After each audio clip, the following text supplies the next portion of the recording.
je vais donc entourer les éléments. Vous allez voir que j'ai entouré presque tous les éléments, à part les supports de transmission qui sont les fils et la boule qui est là, qui va représenter Internet. Nous pouvons dire ici qu'un nœud est tout.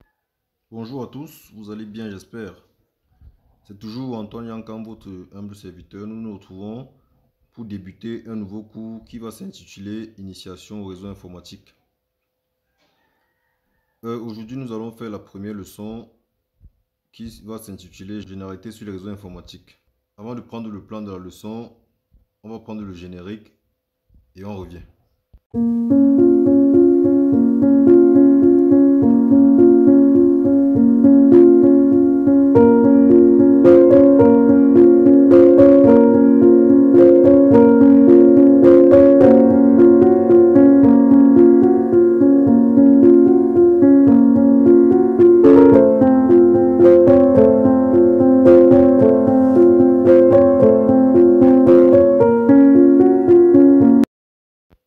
Le plan de notre leçon est le suivant. En grand 1, nous aurons les définitions. En grand 2, nous allons donner les avantages des réseaux informatiques. Nous allons donc directement passer au grand 1. Grand 1 ici, nous allons définir quelques concepts de base. La première question à laquelle on va répondre ici, c'est qu'est-ce qu'un réseau informatique? Là, je vais faire apparaître une image que nous allons exploiter. Là, je vais entourer certains éléments sur l'image. Nous voyons donc qu'il y a plusieurs éléments qui ont été entourés. Et ces éléments sont liés d'une manière ou d'une autre. Et leur liaison va leur permettre de communiquer et de partager des ressources. La plupart de ces éléments sont des ordinateurs et des périphériques. Nous pouvons donc dire qu'un réseau informatique est un ensemble de périphériques et d'ordinateurs interconnectés dans le but de se partager des données et des ressources. La définition va sortir pour que vous puissiez prendre aussi des notes. Donc ce qu'on va écrire ici, c'est que un réseau informatique désigne les appareils informatiques interconnectés qui peuvent échanger des données et partager des ressources entre eux. On va donc passer à la prochaine définition ici. La prochaine question qu'on va se poser, ou alors la prochaine question à laquelle on va répondre, c'est qu'est-ce qu'un nœud? Je vais toujours faire apparaître notre schéma qu'on va exploiter. Voilà donc ce schéma. Même chose que le schéma précédent. Je vais donc entourer les éléments. Vous allez voir que j'ai entouré presque tous les éléments, à part les supports de transmission qui sont les fils et la boule qui est là, qui va représenter Internet. Nous pouvons dire ici qu'un nœud est tout élément matériel d'un réseau connecté à un câble ou alors connecté d'une manière ou d'une autre. Ce qu'on va appeler ici un élément de base d'un réseau.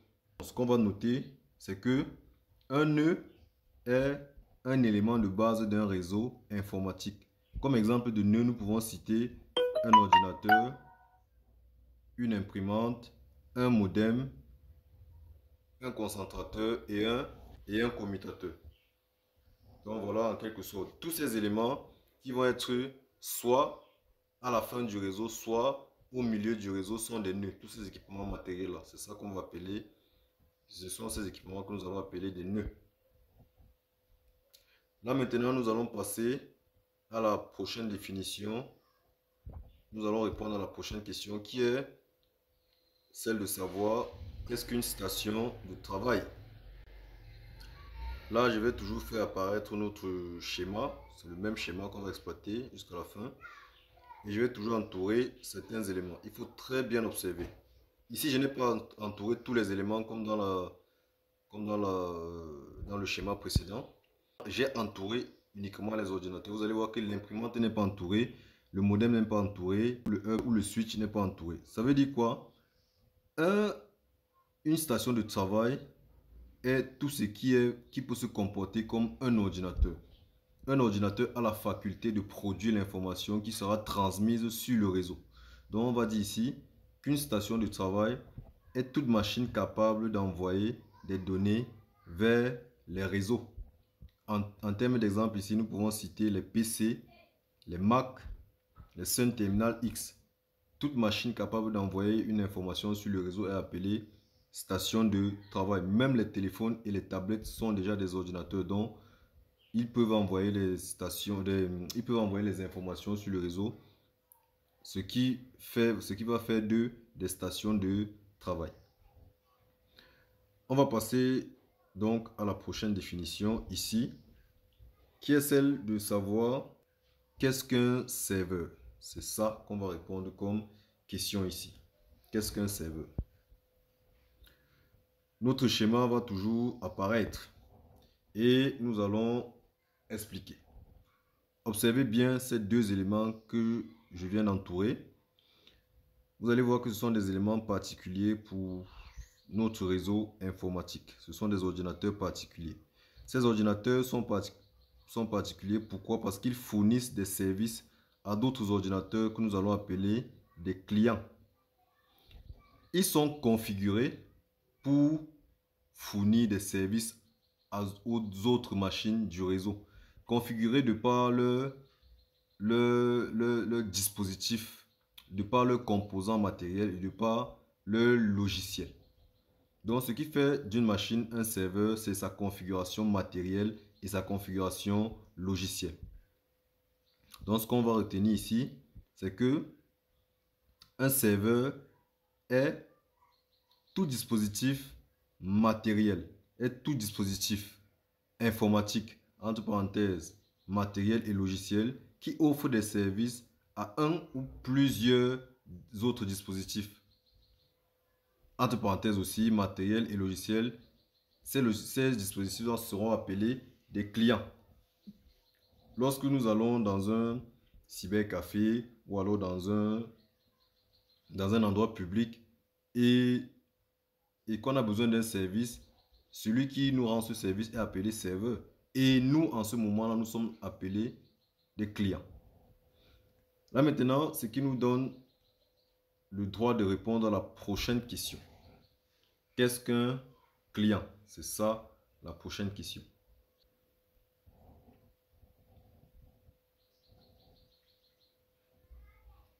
Ok. Qu'est-ce qu'un client? Notre schéma apparaît toujours et on entoure ce qu'on veut ici, ce qui correspond à ce qu'on veut expliquer. D'accord? Vous allez voir que cette fois-ci, nous avons entouré les machines basses du réseau, qui sont ces machines-là qui vont bénéficier plutôt des services. Ces machines ne vont pas offrir des services, elles vont plutôt bénéficier des services qui sont offerts par les machines hautes du réseau. Donc, un client ici est un dispositif informatique, matériel et logiciel qui bénéficie des services d'un dispositif, entre parenthèses, matériel et logiciel, appelé serveur. Donc, lorsque tu bénéficies des services ici, tu vas être appelé client. Ok. Prochaine question. Qu'est-ce qu'un équipement d'interconnexion? Observons les éléments qui seront entourés. Voilà. Vous allez voir que ces éléments vont servir d'intermédiaire entre deux ou plusieurs nœuds du réseau, les éléments qui sont entourés là.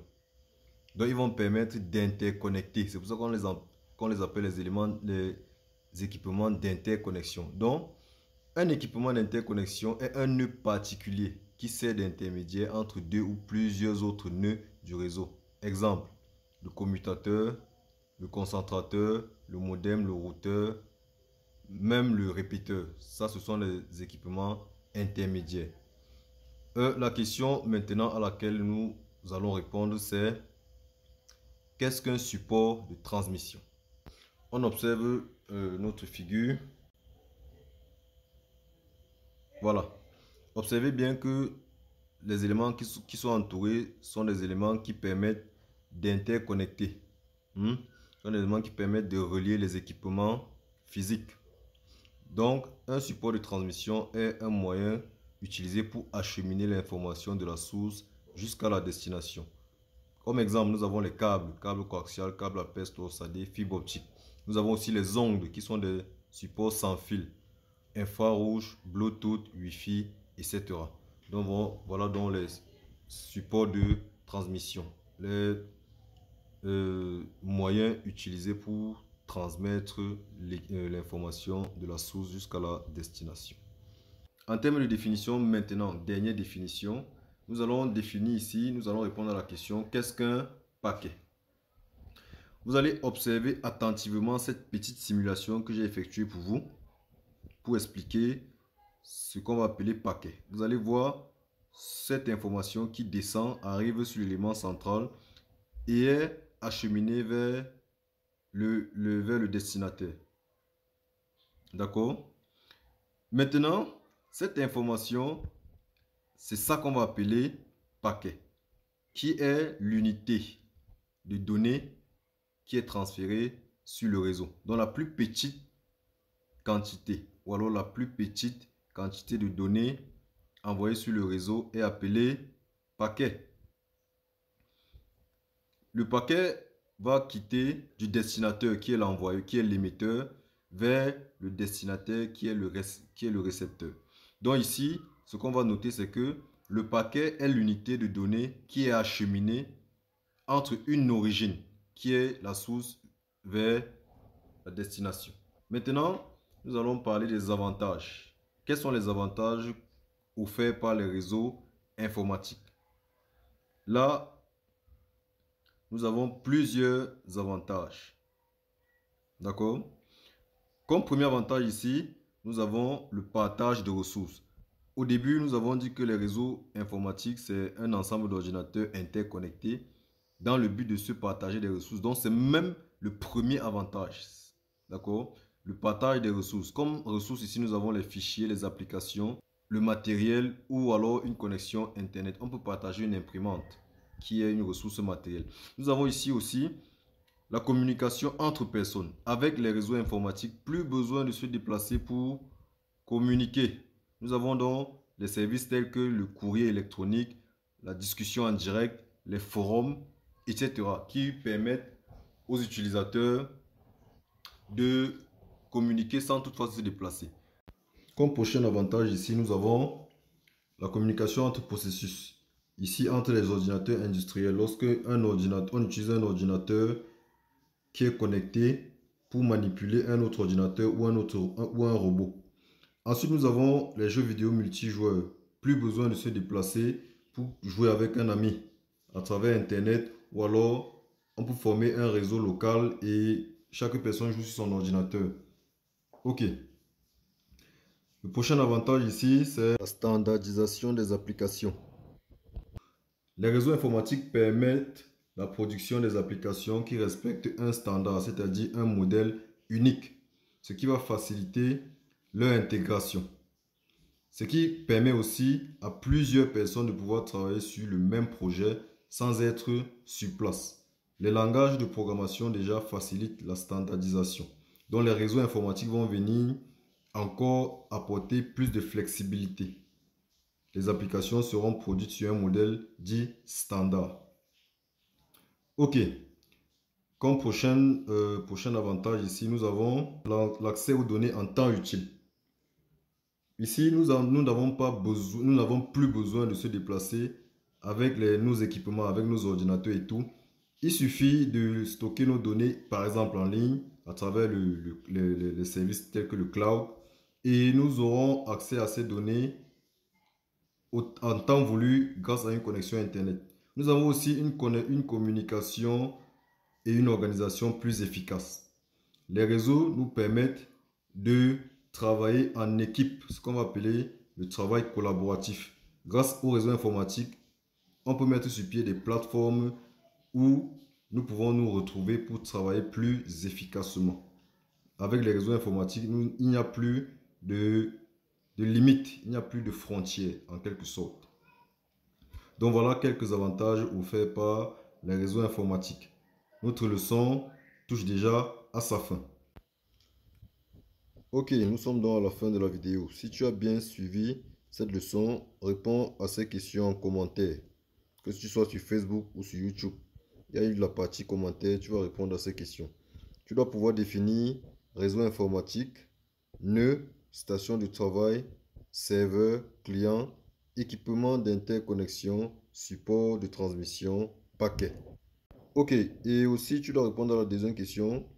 Donner les avantages des réseaux informatiques. J'ai hâte de te lire en commentaire. N'oublie pas de t'abonner, de liker, de partager. On se prend dans la prochaine vidéo. Merci.